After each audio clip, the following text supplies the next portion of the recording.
Welcome to Flat Earth Debate Live. I'm your host Nathan Oakley, and if you are new to this channel, or you've not done so already, then be sure to subscribe, hit the bell notification icon and join button if you'd like to become a Nathan Oakley 1980 channel member and keep up to date with the Flat Earth Debate. If you would like to support the channel, there is a super chat that runs alongside each of these shows while they are live, and there's also a PayPal, Patreon and crypto link in the info box below the video. Most importantly, if you'd like to join the discussion, simply mute the page you are currently watching, then click the link in the info box below this video to join the panel and express your views on the nature of Earth. If you do join, please don't swear. If you do, you'll be ejected, and if you are, please don't try to rejoin the stream using sock accounts. You'll be warmly welcomed back on the next stream. Please also share the show on social media. Sharing the show obviously increases the live audience, but this in turn increases the chances of a more diverse panel, so please share the show on Facebook and Twitter. Now, we are joined by Refracted Curvature, Neil, and a whole bunch of people in Discord, so welcome one and all. Hello! Hello! Hey, good afternoon. Hello. Hello, good afternoon, welcome. Good to have you all. Any evidence of a physical geometric sphere edge? That's a horizon formerly known as the curve of the Earth. Negative, and let's not waste a whole show on it. Although it was not a waste, it was a great show yesterday. But no. Yeah, as I was pushing buttons, with the show crashing, OBS just crashed. It's crashed at least 3 times since its last update. Right when I press the live button, it crashes. So I have to reset everything with a couple of minutes spare. Hey, Arwin. Hey, you guys having trouble with OBS? Yeah, you're not kidding. My screen flashes, I get screen tearing, and it crashes when I go live. So I have to restart the live stream. But there we go. I had some weird sound issues a few days back, where it I would click away a window, and then if something was going on in that window with sound, it would get locked into the final second of that sound, like really freaky. That was since the OBS update, but it's gone now. So it's not been a great update. I've got to be honest. I've had lots of issues. The sound, on the other hand, for me, I'm finally reaching a point after about 2 years of fiddling around with sound settings where I'm actually quite happy with the sound now. Although I accidentally bumped up my gain yesterday during that show, so it was clipping from the bloody preamp. I have to get it all right and everything else. But there we go. It was only a tiny bit of distortion as opposed to the normal crackly horribleness that comes whenever I get loud or go beyond -6 dB, as the case may be. Shout out to Rob L, who has joined as a member for 15 further months. Thank you very much indeed. He says, good afternoon, everyone. Good afternoon to you, Rob L. Yeah, I don't think it was a waste of time. So Neil and lots of people in the comments were saying it was a good show yesterday. Check it out. I actually felt that the pre-show was better than the live show. I don't know why, but just by pure chance, I started quite early. Everything worked really smoothly yesterday, and I got everything set up within, 10 minutes. So I started quite early on. He joined quite early on. We got straight into it, and there was a good solid maybe 50 minutes of discussion, and it was good. It's the earlier bit, so obviously there's less frustration because he's repeated things 20 times. But that's available to members now, Rob L. So check it out. I think you were a member anyway, but yeah, if you want to check that out, that's members only. It will get released on the second channel. Subscribe today to my second channel if you do want to catch up with the Flat Earth Debate Uncut and After Show. They get released 2 or 3 days later for free on the second channel. So subscribe today. There's a link in the info box to my second channel if you did want to catch them without having to pay. So there you go. Also, as I'm plugging things, there's several videos. What I typically used to do was whenever there was a good section that I wanted to trim out, I'd trim it out and immediately publish it. In fact, I'd go out of my way to get it done as soon as I possibly could. I've stopped doing that now and actually publish those videos to members only. And what I will start doing, rather than repeating some of the shows that have been out on the second channel over the weekend, is just release those videos. So in the normal time slots, that's 2 PM UK and 9 PM UK. So 2 PM for this show and 9 PM on the second channel. Over the weekend, those will be replaced at least this weekend and hopefully going forward, providing I've got stuff to clip out in those slots. So there's going to be like maybe a 10-minute, 5-minute, 12-minute, 15-minute, 20-minute, whatever it is, video that'll come out in those time slots over the weekend. So I know that there's lots of people who may be unaware and go, I don't necessarily watch over the weekend because I'll have watched it already on the second channel. Fine. But now those will be new clips that have typically been members only for the few days before they get published. But as I'm plugging stuff, does someone else want to plug anything as we're beginning of a live show? This is terrible. I'm such a whore. I'd expect you to plug something in that particular gap, Arwin. Subscribe today to Arwin. Oh, right. Yes. Do subscribe to me. My subscribers have gone up a little, like 10 or something. But that's like, oh, wow, something actually changed. I'm allowed more subscribers now. That's so special. All But right. my chat is great, though. So it doesn't feel like the amount of people that participate at this point in my chat actively every day does not feel like it properly reflects the amount of subscribers I'm having. But I'm fine with it.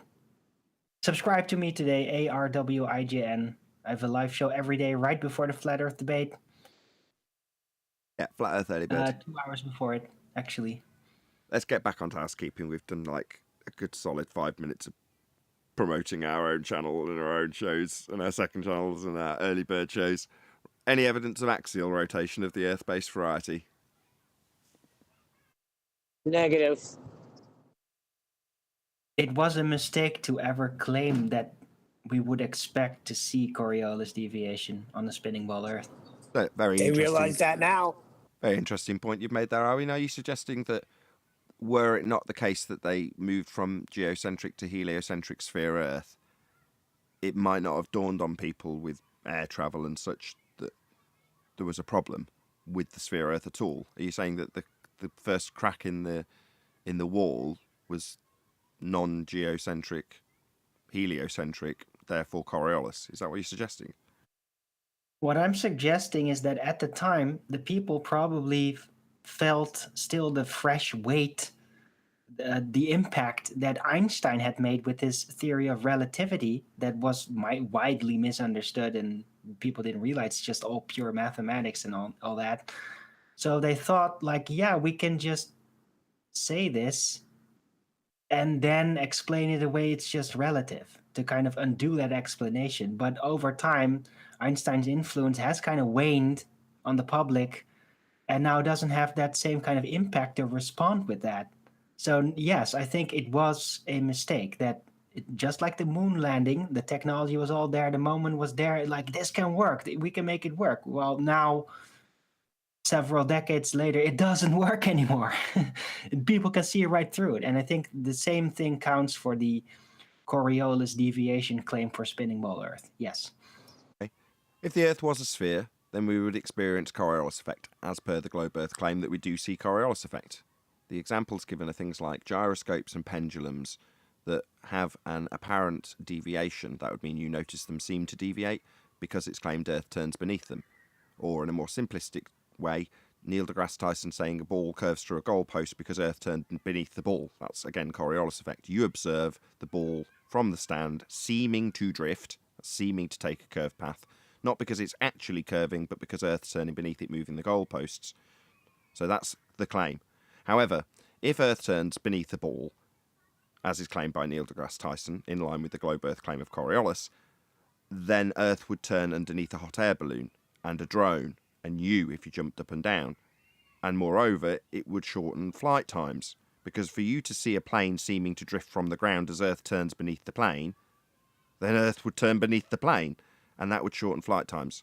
For an example, a Charlotte, North Carolina to LA flight would only take an hour and a half rather than 4 hours, because you're observing it seem to drift as Earth turns beneath it from the ground.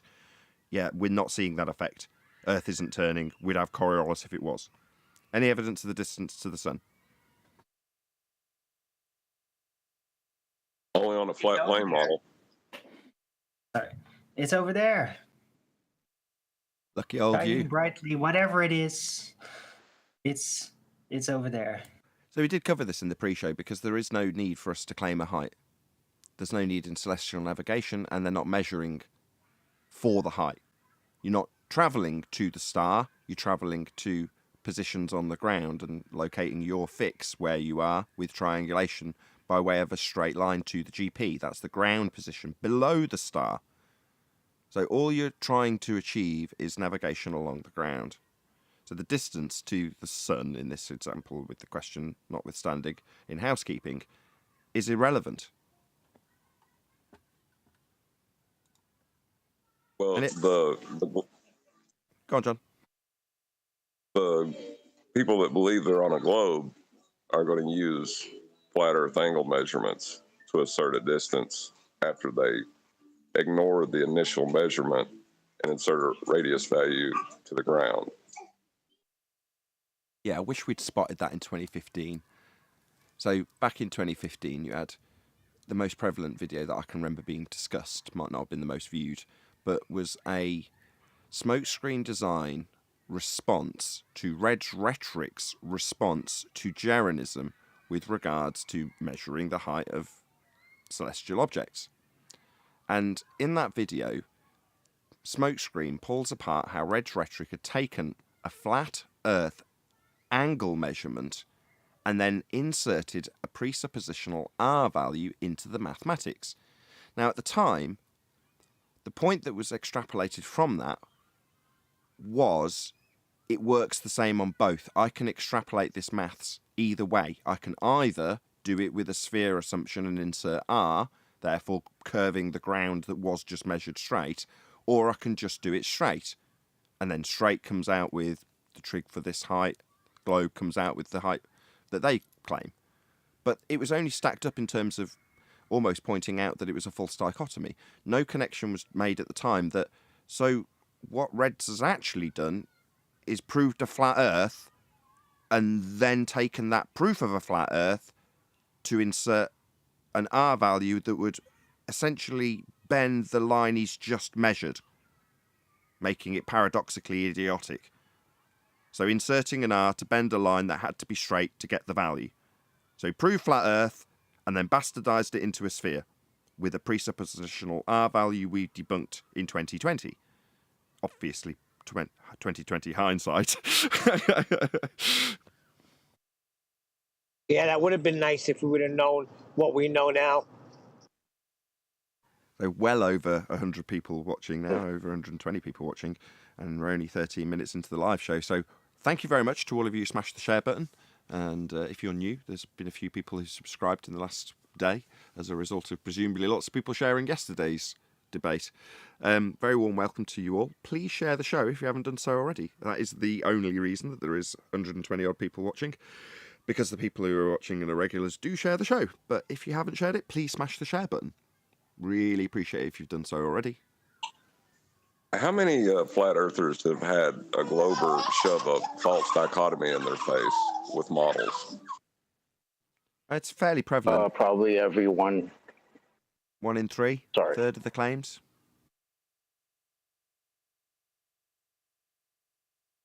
I mean, we used to get asked that. By the way, good morning, everybody. Hey, Chocolate. Does my mic sound all right, or should I use my other? I got Nah, it's fine. Bluetooth on. It's good enough. All right, cool. Now I was gonna say, yeah, that's what I mean. When this first started, that's what we got asked all the time. Where's your model? Where's your model? Where's your model? You have a model? Oh, you don't have a model? Oh, so then it's got to be a globe. Sort of like Ken Hovind demanding someone have a model, and then he's going to represent the flat Earth celestial sphere model in his argument, and you have to pick a different model of a flat Earth. Let's go through that right now.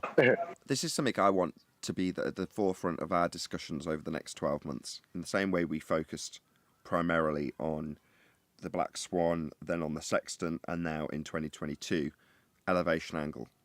Well, elevation angle measurements are used by both sides, but when it's used without transposing the angle in terms of its raw use at the centre of a presupposed spherical Earth on something called the equatorial plane. Now that angle that is only accurate at that centre of that rock that you can't stand on, because you can't stand in the middle of a sphere Earth, but the way they've actually got it working is with a flat plane at the centre of a sphere Earth. So therefore, the acquisition of this angle is still being done on a flat plane. They're just cutting their sphere in half and describing you standing in the middle of it.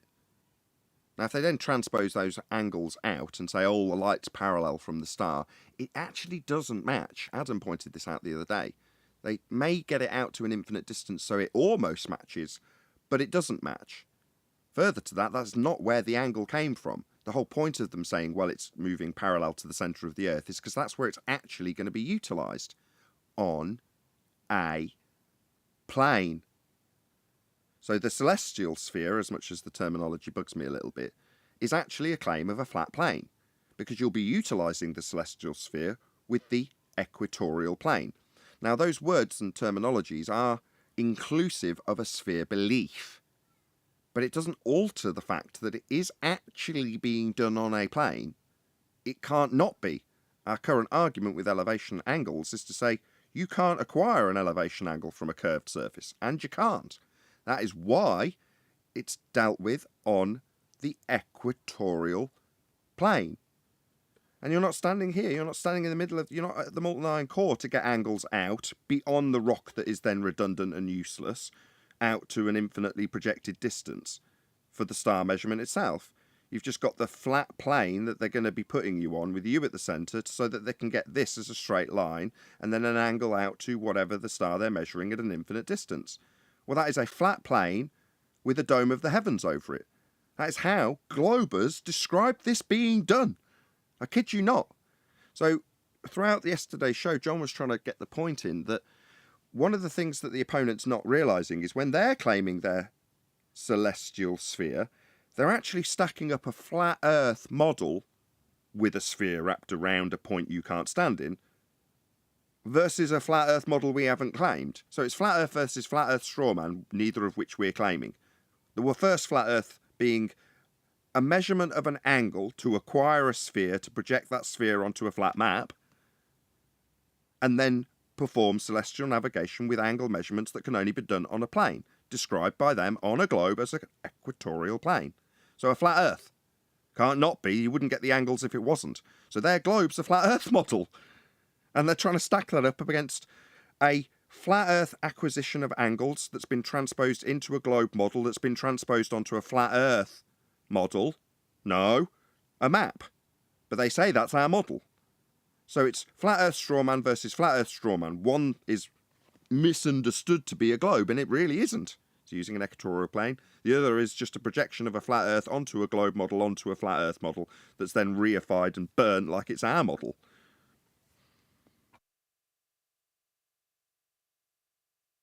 It was a clever magic trick while it lasted. Complicated magic trick. Nice to be able to summarise it, though. Taken 7 years. Now it's kind of... Sorry. No, go on. I was going to say, now it's kind of blatant. Now they're just handing us diagrams of a horizontal plane over a sphere and telling us that's how we have to measure it. Dingleberry Earth. Yeah, dingleberry Earth. A big, massive flat plane that we're being told. I can't remember who it was that confirmed this. I think it was Brian or Adam confirmed it with Ruhif, that the plane they're describing with a tiny little sphere potentially dangling below it, in fact infinitesimally small if it's infinite according to them, is a flat plane that could be as massive as you like, infinite. Now, I would never claim such a thing, but they've still got a little tangent point that was debunked in 2020 with the Black Swan attached to a dingleberry sphere dangling below the actual flat plane that you can navigate along and have to make no corrections for this dingleberry that they dangle beneath it on a debunked tangent point. So yeah, dingleberry Earth. So not only does it have to be a horizontal plane, but it can be an infinitely large horizontal plane. Just imagine you could just have it as large as you want. That's ridiculous. So long as you say tangent first, which you didn't. So long as you say an infinitely large tangent plane, well, I said tangent, that means there's a sphere involved at some point. Then I'd be begging the question, though. Yeah, tangent to what? We debunked their tangent point. They don't have a tangent point. Wait, infinite tangent plane? Yeah, that's what Rufy told, I think it was Brian. He tried to establish, it might have even been flatsoid, I can't remember, to credit them. But someone was saying to him, well, how big can this plane be? This tangent plane, with dingleberry Earth dangling below it. And the answer was infinite. As large as it needs to be. Like, however large it needs to be, given that we can navigate along a flat plane for thousands and thousands of miles and it be accurate. Well, that notwithstanding that we can and do and must use a flat plane to navigate, it can be as large as you like, so long as I say tangent before it. So at some point, there's a dingleberry dangling below that massive infinite flat plane, and that retains my sphere belief. Even though it's not used, it's not necessary, and if you tried to correct it, it wouldn't work anymore. It's great. It's such a good argument. It kind of sounds like they're suggesting, like, yeah, a sphere consists of one giant plane. Sounds like the 1984 thing. But doesn't it? They're just thinking, like, yeah, no. A sphere consists of one giant flat plane. Yeah, and they tell us how, when you look out and take pictures, globe Earth refraction bends it all, so it all looks very, very flat for a very, very big area. Locally flat, in fact. You're like, so it looks flat, right? Yeah. And when you navigate it, you measure it flat. Yeah. And that means it's a sphere. Yeah. They're just idiots at this point. The anti-flat earthers. I mean, We've said this before, and I'll say it again. They're on the way to the nut house, all of them. Woohoo! long as 150 people political- watching. Please share the show. Thank you very much. If you've just joined us, very warm welcome. Go ahead, whoever that was in Discord. Sorry to cut you off. I was just excited about 150 people watching at this early juncture of the show.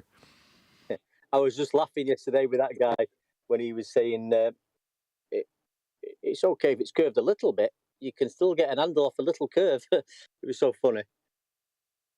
Yeah, that struck me as having done some surface level research in the couple of days leading up to coming in. Plus, after the fact, again, this is available to members now. If you want to check it out, you'll have to be a member or watch on Monday of next week. Lots of people after the fact were in the Discord server telling us live and in the comments that this guy had done the rounds, right? And explained many of his arguments to people. And had it pointed out that he hadn't accounted for magnetic declination like Brian was trying to drum home to him. Now, I was trying to stop Brian from doing that because the overriding point is that you've got to assume antipodal positioning if you're going to make any of these claims about travelling to the south and looking at stars because they're there in all these different positions at the bottom of a sphere. But that's an assumption of a sphere as opposed to, well, the argument in terms of how you've stacked it up to prove that if I assume I'm at the bottom of a sphere, I'll see all these different lights in the sky in these directions. Well, the last little bit of that, the in these directions bit, doesn't actually work in their claim in the first instance either. But that sort of suckers you into going back to the 2016 debunk of it, which works, don't get me wrong.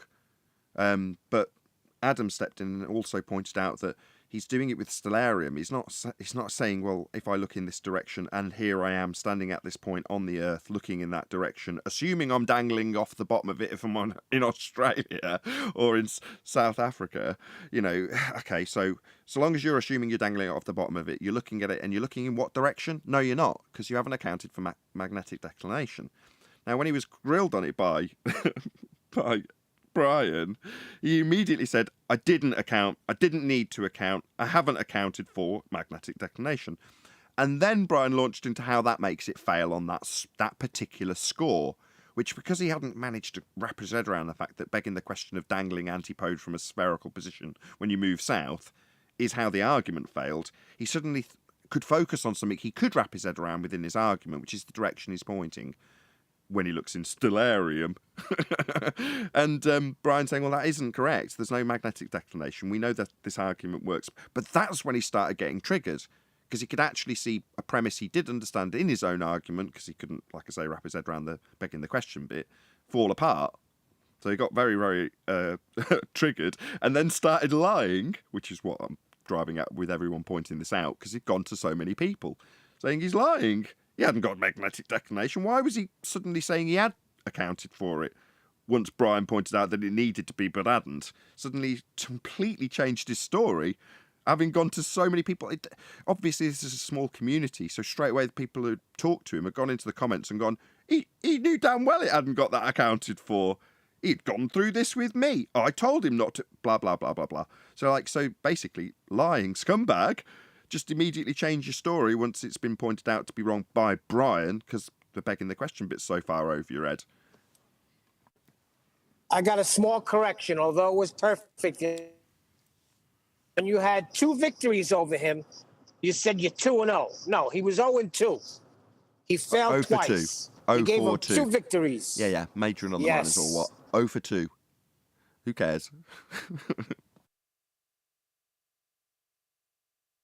But yeah, it's again, in the pre-show today, someone was saying, was it you, Neil, that it was a good transition from the very old 2015 original arguments that are so prevalent in the mainstream media that anybody who was listening to that show would recognise them, right up to elevation angle measurement, how he's going to do it, how he's got no argument for it, how I can declare it as a proof and victory without any challenge.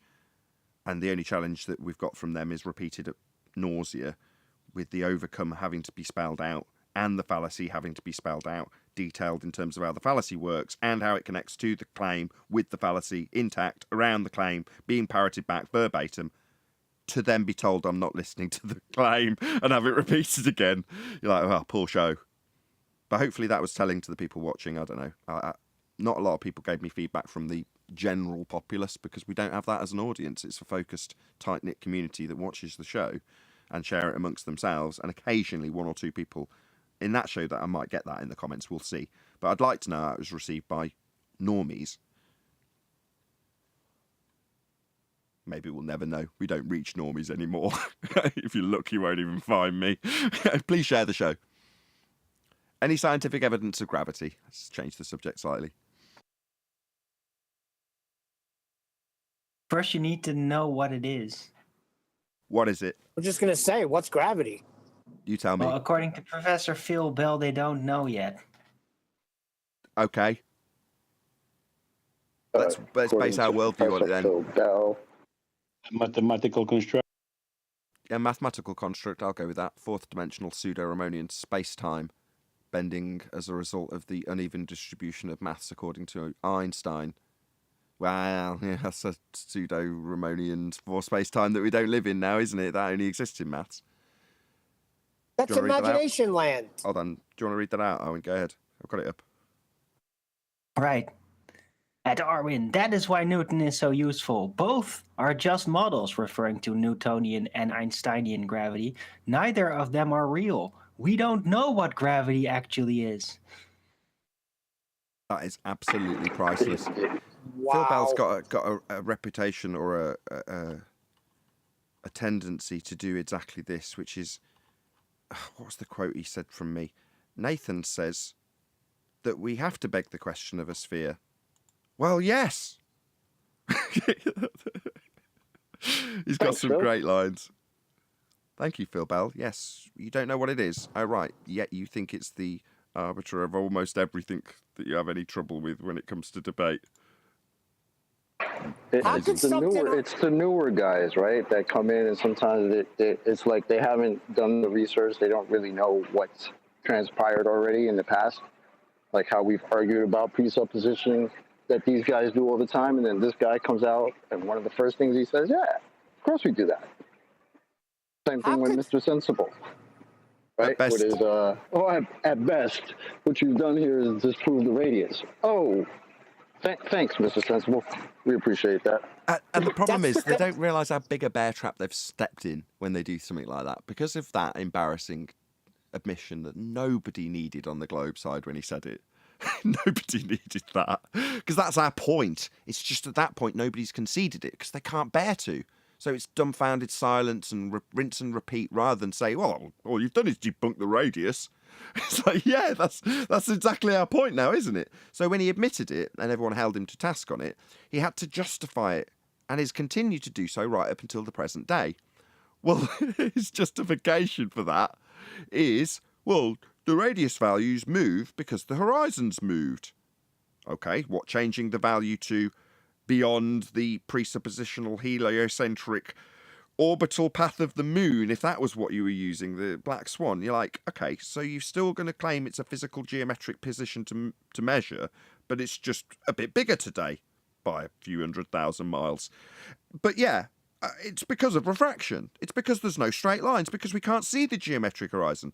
Now he's defending that while we've got people here saying, of course we can see the geometric horizon. We're going to draw a tangent plane to it so we can draw angles from it. That's what we've got going on. But he's still defending his stupid nonsense from 2020 because he's so embarrassed about it. Yeah, but my son said the same thing. So you debunked the radius, not understanding what that means. Yeah. And how debunking the can anything radius. be declared? How can anything be declared as something if they don't know what it is? Like Well, gravity. just had Phil Bell telling us it doesn't know what gravity is. It gets worse. Oh, how embarrassing to be a Glober at the moment. I got to big up I don't normally smoke up my own ass, but I'm going to today because I was so proud of myself when I managed to link boats falling over the edge. I've wanted to do that for so long.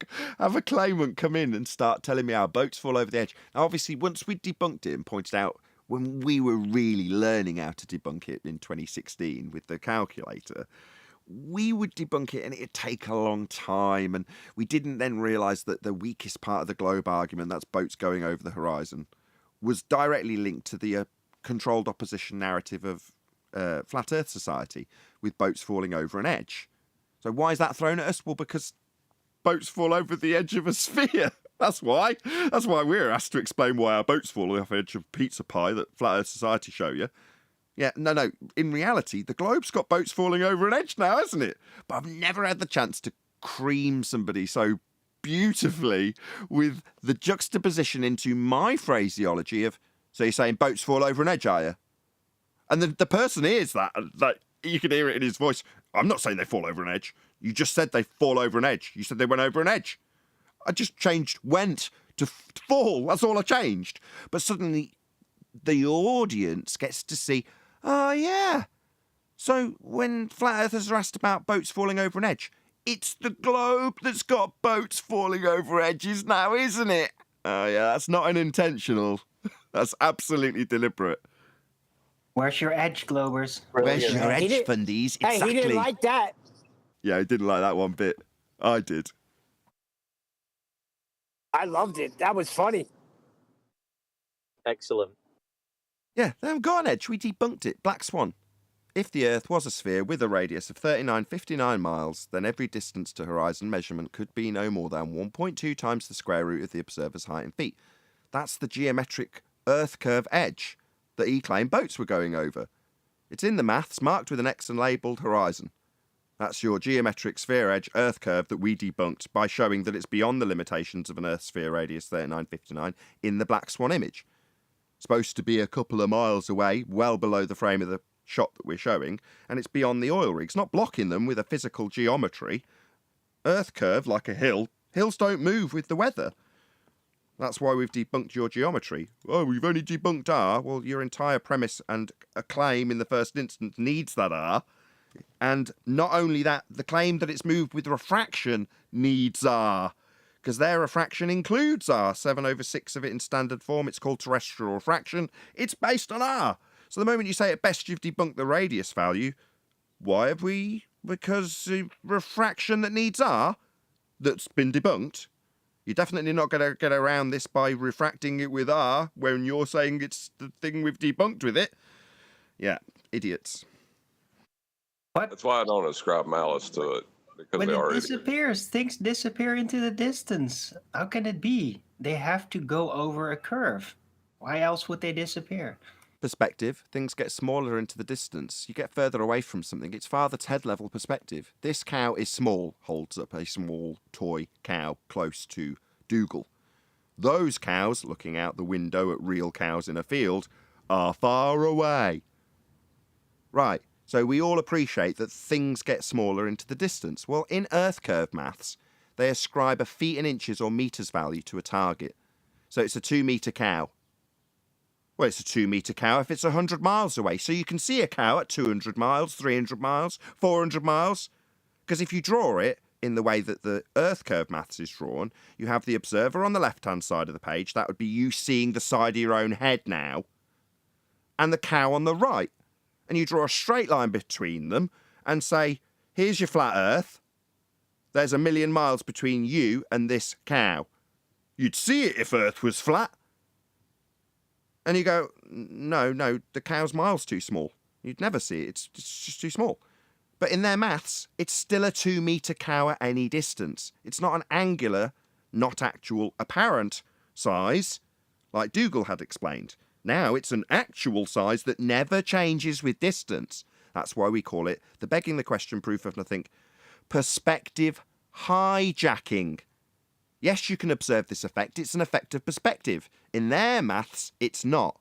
When you get to that limitation of the perspective, you've got an Earth curve edge physically blocking the bottom of whatever is in the distance, even though it's an angular limitation that we can demonstrate time and time again. And you can see flat earthers showing coins sliding along tables and the bottoms disappearing on flat surfaces because of angular limitations. Well, they've been hijacked and called Earth curve. And when it's shown diagrammatically, it's shown with you seeing the side of your own head 90 degrees to the position that the photograph will be compared to it with. Therefore, Earth curve, because the target has got the bottom missing. How much? Oh, 15 feet of a 100-foot building's missing. It's like, what do you mean 15 feet's missing? What's the angular relationship? How much angle have we got to view the bottom above the deck? That's a very limited angle. Is it beyond the resolution limit? Oh, it is. Oh, let's not concern ourselves with that when the only claim is a geometric horizon debunked by the black swan getting in the way with its physicality. What's that? You show it beyond its physicality. Oh, it's the weather. So not Earth curve blocking stuff then. Suddenly the weather's getting in the way of stuff when your math shows Earth curve getting in the way. That's the end of the claim. Earth curve isn't the horizon. And that's the fundamental premise of an Earth curve claim. 190 people watching. Woo-hoo-hoo! Please share the show. Smash the super chat. I was gonna say, like, they're technically correct about the flat Earth, and you would see everything, right, within an orthographic view perspective. So in their orthographic view, where they really love to look at that globe model, right, because it works there. Yeah, if they then replace that globe, so you're supposedly standing on, with a flat plane, yeah, that's exactly what it looks like. There's this little detail, whoever see you however. like that? Well, that's the thing. Like, the real world isn't an orthographic view. Right. And do we live in the real world, right? Yeah, it Yes. seems so. Thanks. And I think it's a perfect time for the brick analogy, since 190 people are watching. Okay, I don't mind giving the brick analogy. So if you've got a brick and you take it out to a mile and stick it on the horizon, there's a good chance that you can see that brick. Now, if you take the same brick and put it another 2.5 miles away, 3 miles away, 4 miles away, whatever you want to accept that it's going to disappear because it's too small, yeah, that brick has vanished. So you're looking out at a brick at 5 miles, you can't see it, it's too small to see, its angular size is too limited against the deck, so it vanishes. Now, if you are to take a lot more bricks and build a high-rise building on top of that first brick, the angular resolution, the size of the high-rise, is easily visible. But the resolution of the first brick you laid down at 5 miles is still not resolvable. It's too small to see, therefore you're missing a brick from this high-rise. You can't see the bottom brick. Not because of Earth curve getting in the way, but because the brick is too small to see at the base of the tower. As you go higher, the angle increases, the tower becomes visible. Doesn't mean that the angle is increased to the bottom brick that disappeared at 5 miles.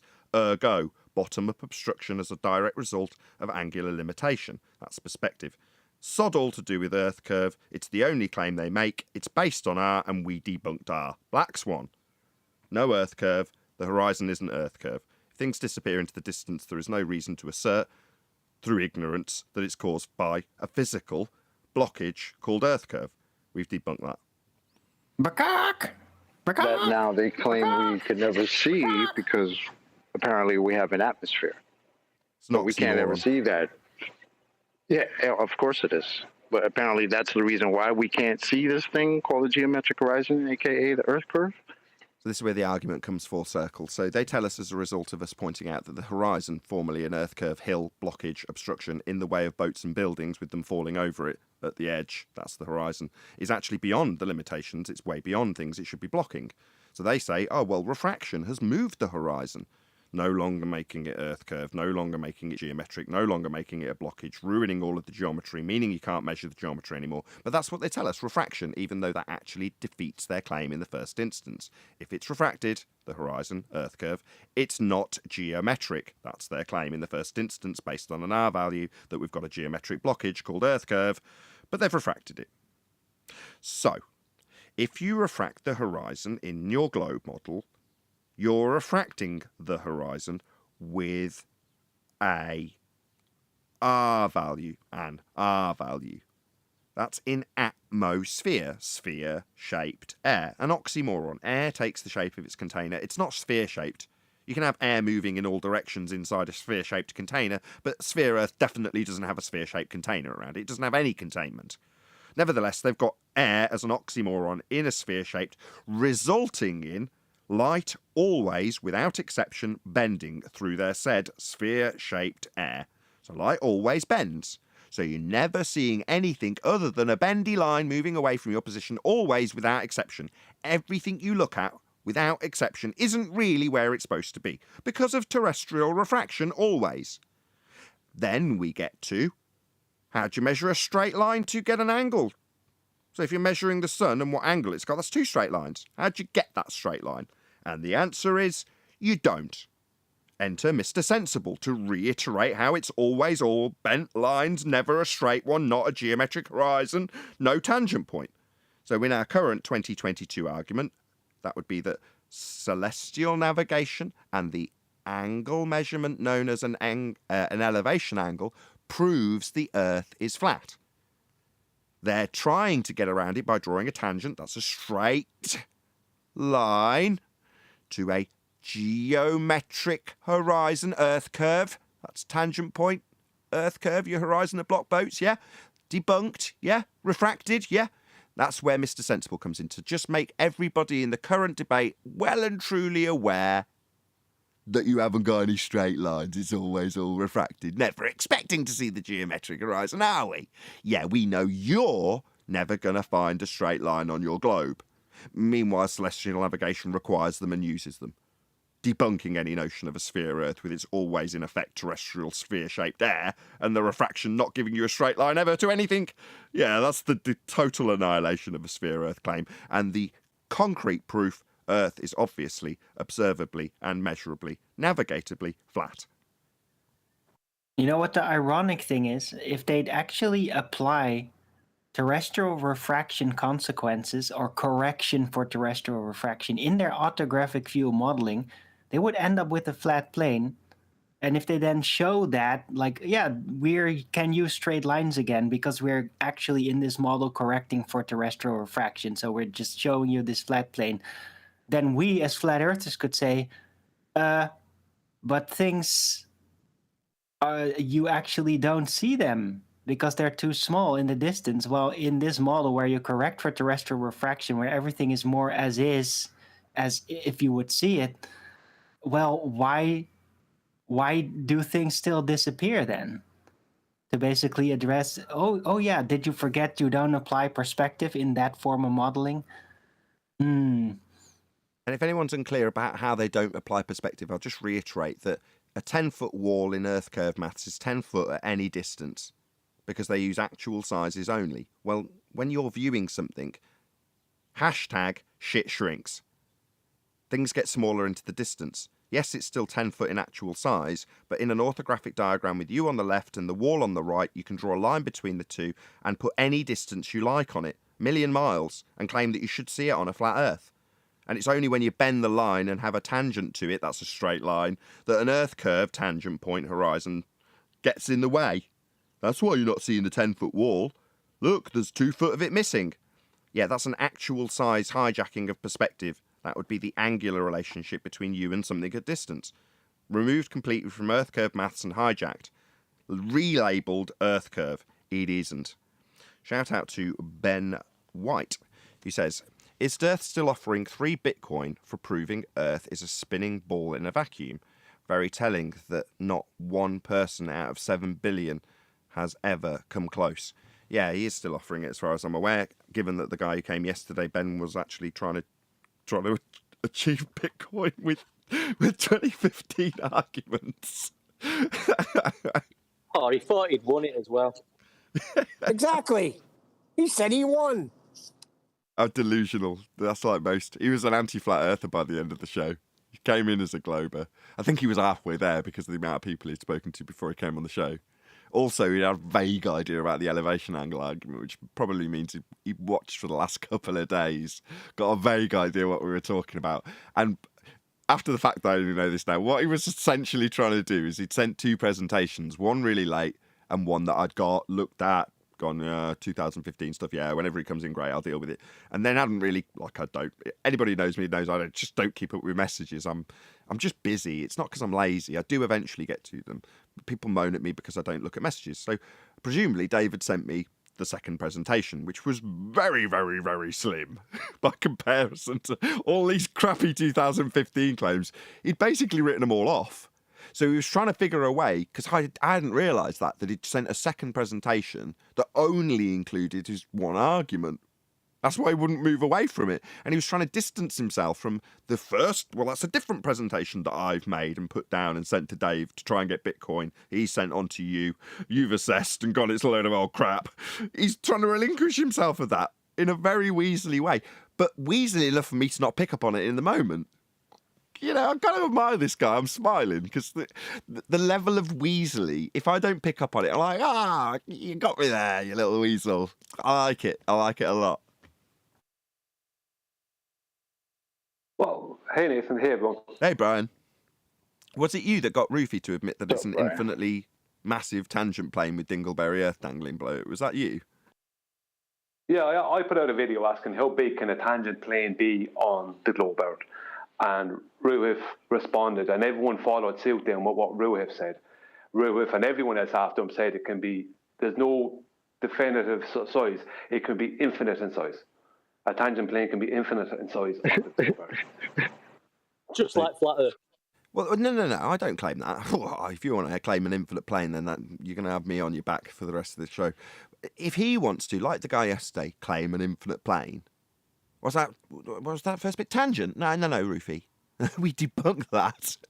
Yeah? That's Mr. Sensible. What was the tangent point to again, a geometric horizon, Roofy? Mr. Sensible will set you straight. What is it, no Atmo day?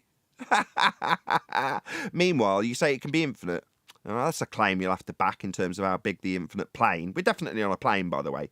You're trying to justify the infinite nature of that plane with a dingleberry attached by a tangent. No, debunked. But infinite plane. Yeah, plane. Yeah, I'll get behind you on that bit, Roofy. Yeah, plane. I know about infinite. What I do know is that everywhere that's being navigated and can be navigated and is navigated by way of this method called celestial navigation requires a flat plane, like you're describing. We just debunked the dingleberry tangent bit. Could I say something on the angular size discussion you were having there? You can, but there's 200 people watching. Woo-hoo-hoo! I haven't been so excited. I haven't had 200 people watching since, let me get it right, 2019, since before COVID. That's good to know. I'm happy to hear That's pretty that. awesome, man. Yeah, I'm pissing my pants. 200 people. I'm so excited. Please share the show. A very warm welcome to all of you who've just joined us. Thank you so much for tuning in live. Subscribe to my second channel. Smash the super chat. I'm just grateful that you're here. Thank you so much. Yeah, just Also, sorry, John. sorry, Brian. No, you go ahead, man. No, you go ahead. I'll be a couple of minutes. Go ahead. No, I was just going to say also a warm welcome to all the Globers that are listening that are hating us right now. Because you keep having to present us a flat plane on top of a ball in order to get your ball. That's ridiculous. But welcome. Yeah. Yeah, everything is done on a flat plane. Everything.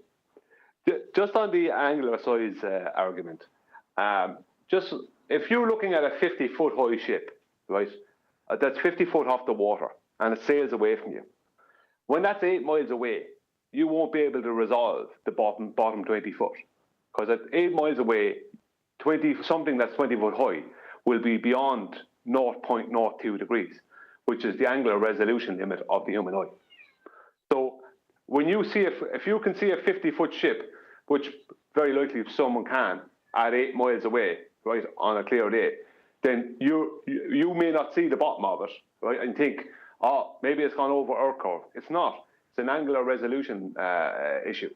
You can't resolve the bottom 20 foot of that ship. So all you're seeing is 30 foot of the ship above what appears to be 30 foot of the ship above the water. You're actually seeing all of it, but you can't resolve the bottom 20 foot at 80 miles away. And the whole ship will be gone some miles after that. You know, Perfect. and the same is true if you have a camera. Every camera or telescope, binoculars, they all have an angular resolution limit. Even if you have a P1000, Nikon P1000, that has an angular resolution limit. And you might be able to see something very far in the distance, but you might not see the bottom of it correctly, simply because it can't resolve the bottom of it. Because the resolving comes from the bottom, right? The surface of the earth or the water up. That's the resolving. That's the point that's hardest to resolve, the very bottom. That's why things disappear from the bottom up. Okay, I just wanted to, as we've discussed it several times, is show what we mean when we say dingleberry earth and a tangent plane. So this point being the tangent, we've debunked that. The plane is what you'll actually need in terms of what you're navigating on, regardless of whether or not you stick it in the middle of a sphere Earth by cutting it in half and calling it an equatorial plane, or sticking it on top and describing it as a tangent plane. In terms of how you'll actually use celestial navigation, you'll be doing it on one of these surfaces in terms of how you measure an angle to any celestial item in the sky. You need a flat plane. Don't matter where they stick it, in the middle of their sphere. Think you're standing in the middle of the rock to measure this angle, you're not. Or stick it on the surface, but with an infinitely expandable in any direction, flat plane to do it on. And then they just have this little dingleberry dangling along the bottom of it, getting smaller and smaller and smaller as they expand out this infinitely expanding plane, according to them. Now, the plane you'll definitely need. You can't get an elevation angle measurement from a curved surface. That's why they're all arguing for how they can get a flat plane to work with the sphere. Not how the celestial navigation works on the curved Earth, how they'll get a flat plane after the fact to work with the sphere. Because the measurement comes from a flat plane. Celestial navigation, I'll say it one more time, proves the Earth is flat. You cannot measure an elevation angle from a curved surface. You need a flat surface to do it. And there's no conversion by navigators. It's just done on a flat plane and they get to where they're going. They figure out where they are. No sphere required.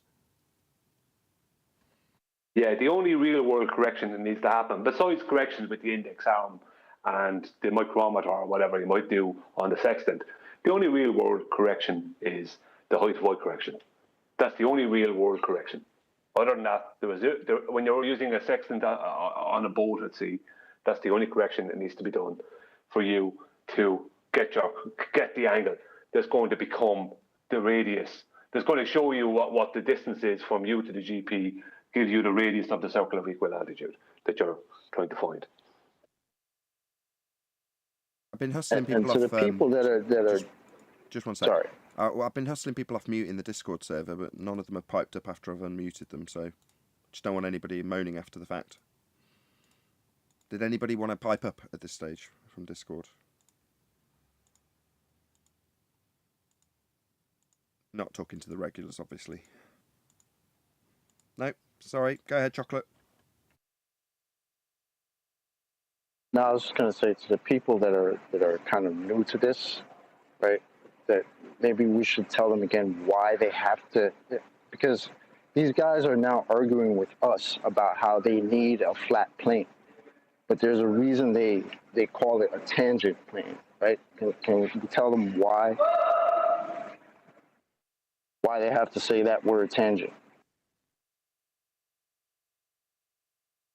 Because they have to believe that tangent plane is a line that touches a circle that they're claiming is a globe at one point underneath them. That's the tangent. And they have to believe that underneath that tangent plane there is a globe Earth. And that when they look into the distance, the reason they're seeing it be so flat and experiencing it, the whole world being so flat, is due to a refractive claim that's based on a radius value that's measured off a flat Earth. Do you know what I mean? Exactly. It's sad. So it sounds silly, but that's literally what they're doing. They're telling us there's a flat plane, right, with a sphere underneath that touches the flat plane at one point.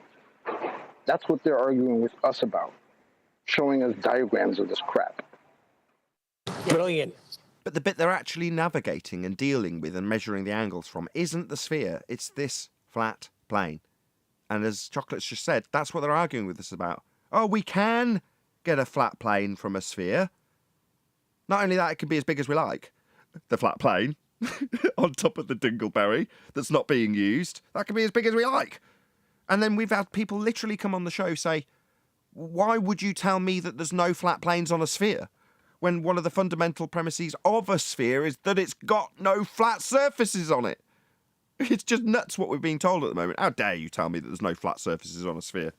It's just nuts. Like I say, Nuthouse is waiting for a lot of these globe believers who've turned anti-flat Earth. Well, the thing about it is that, as we've already established on the show in recent times, that as soon as our opponents claim a tangent plane, then they are admitting that the process, whether it be surveying, whether it be celestial navigation, whatever, aeroplane flights, anything, as soon as they claim a tangent plane, they're admitting that this process cannot work on a curved surface. Because if it could, they wouldn't need a tangent plane. When we go to do things, we don't need tangent curves, do we? There's no such thing as a tangent curve in geometry because it's not necessary. There's only a necessity for them to take what's known as a tangent plane, a tangent line, tangent plane to a circle. It's not even to a sphere. In geometry, as far as I know, it's only to a circle. And he'll claim that there is a globe, not a circle, a globe attached to this tangent plane.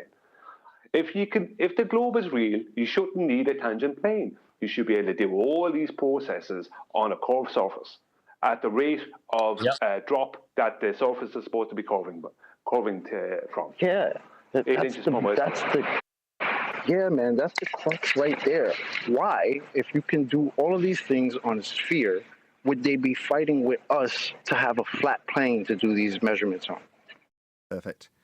Well, we'll say also, as there's 206 people watching, if for any reason you did want to join any future live streams, and there is a full Discord server, link below if you did want to join here and now, because we are still live saying this. There's a live stream queue, so someone will just move you in, and then you can obviously express your views on the shape of the Earth if you wanted to disagree with us and say, no, we can do celestial navigation on the curved surface. The reason they're arguing for a massively infinite expandable in all directions flat plane to get the measurements from and navigate on is because dingleberry Earth is completely useful. If you wanted to join and say that, like I say, join the live stream queue, or if there is gaps at the time, you can join the live stream itself. I do believe it's full right now, though. Unfortunately, if you are watching this live, this is where we bid you farewell. So a huge, massive, enormous thank you to all of you in the live stream for hopefully smashing the super chat, liking, commenting, sharing, subscribing, hitting the PayPal link, joining as a Nathan Oakley 1980 channel member, and all that good stuff. If you are watching this on either Nathan Oakley 1980 or Nathan Oakley Premiering streams, however, stay tuned as there will be an after show to follow. I've been Nathan Oakley, and I will see you all in the next video.